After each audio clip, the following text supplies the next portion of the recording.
Alright guys, just got into the gym, wanted to start with something light, did some band pull parts, and then from where I worked in some banded overhead presses.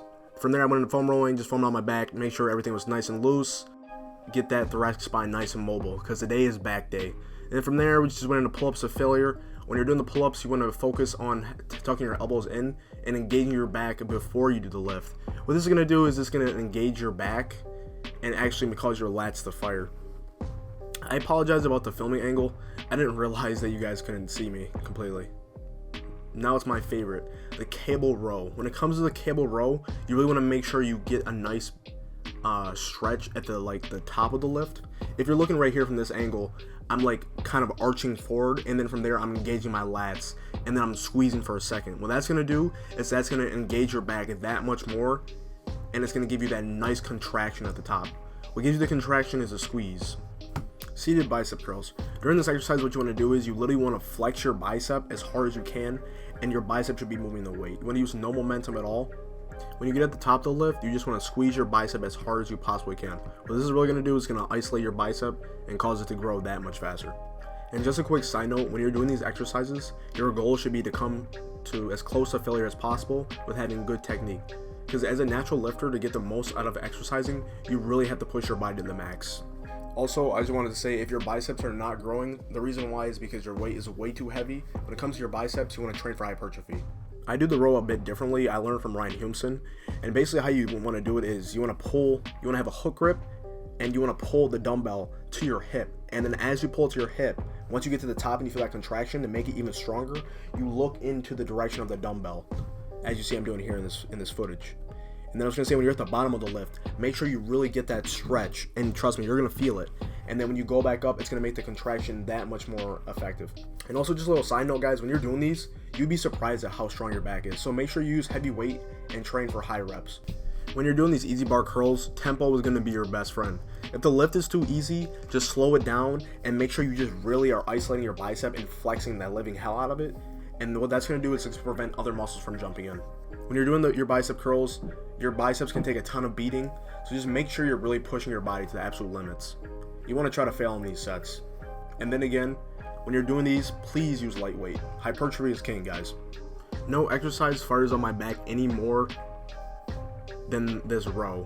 You want to have a supinated grip, and then you want to be at roughly 9 degrees. And when you're doing this, you just want to focus on really engaging your back muscles. Like literally, you want to squeeze the top for a second, and then just come back down slowly. You can either do partial movements for this, or you can do full range of motion. You just want to do whatever has the strongest contraction. For me, full range of motion was perfect. And also, since this is a compound movement, I was dying. I get copyrighted, but if I do, it's worth it. Oh, I just called, dude. Couldn't speak, keep on panting from those lifts. The hammer curl is probably hands down one of the best exercises to grow your forearms, particularly the brachialis. When you're doing these, you want to think about holding the dumbbell at close to the dumbbell as possible, and then you want to be squeezing the dumbbell as hard as you possibly can. And then as you do this, you want to try to go slowly and think about bringing your arms in. And what this is going to do is it's going to cause your forearms to fire, and it's going to prevent your biceps from jumping in the movement.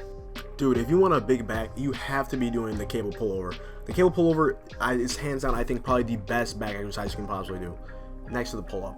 But anyways, when you do these, you want to focus on having a straight torso, and you want to be slightly bent forward. And then when you're doing these, you just want to make sure that you squeeze your back as hard as you possibly can when you bring the rope back. When doing this exercise, I would definitely recommend doing drop sets and training for hypertrophy. Ladies and gentlemen, it's currently 9:28 in the morning. Just woke up, just took a shower, made my bed. So basically what we're gonna do now is just gonna make a shake, and then we're gonna go to the gym.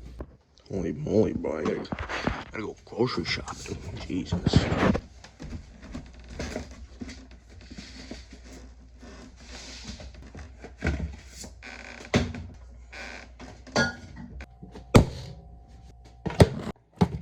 Alright, so ladies and gentlemen, so we're putting the shake. Alright, nothing crazy. This is a protein shake. However, I currently don't have banana, so it's gonna taste like trash, and my cat won't shut the hell up. But you know, that's okay. So you wanna get 1 scoop of your favorite protein. Personally, I love peanut butter, and this is Ghost Whey peanut butter nutter butter. I'm not gonna lie, you know, I've had a lot of protein. This is probably the worst one I've ever had. It's a great protein, but to be blunt, I just don't like Nutter Butters. I thought it was going to taste better, but it doesn't. All right, so after you put your protein, after you get the protein, you want to give about half a cup of oatmeal. That's going to give you 150 calories. So this protein powder is 160. I'm not going to try to do the math right now on camera. I'm going to do it wrong. I'm just going to put the number right here. And then after that, you just put in your almond milk. I like almond milk. It's not the highest in calorie. However, it is really smooth, and protein gives me gas, and this eliminates that.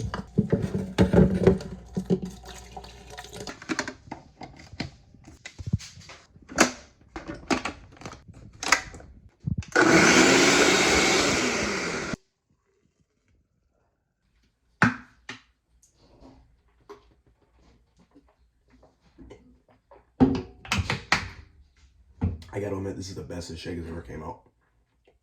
The key to making this is not using a lot of milk. That makes it taste more like peanut butter. So just put 2 cups of milk, and that's it. Hey guys, this is Aaron. Just finished editing that video. I just wanted to say thank you so much for sticking through the video. I really do appreciate it.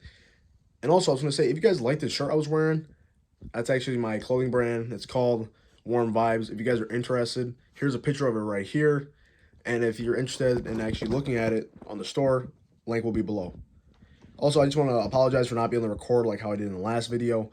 I love that recording style. I think it's a lot of fun, and I think it's comedic. However, the problem is when I'm training these gyms, they play copyright music, so it makes it more difficult to film. So I'm going to have to try to figure out a way to get around it. Also, when it comes to my upload schedule, guys, I'm going to be uploading about once a week. So if you guys enjoyed today's video, I'd really appreciate it if you would like and subscribe. It really does help with the algorithm. Comment down, guys, if you got any questions. I would love to answer and make some videos about them. It's been a pleasure, guys. And yeah, remember, boys, stay jacked and humble. Peace out.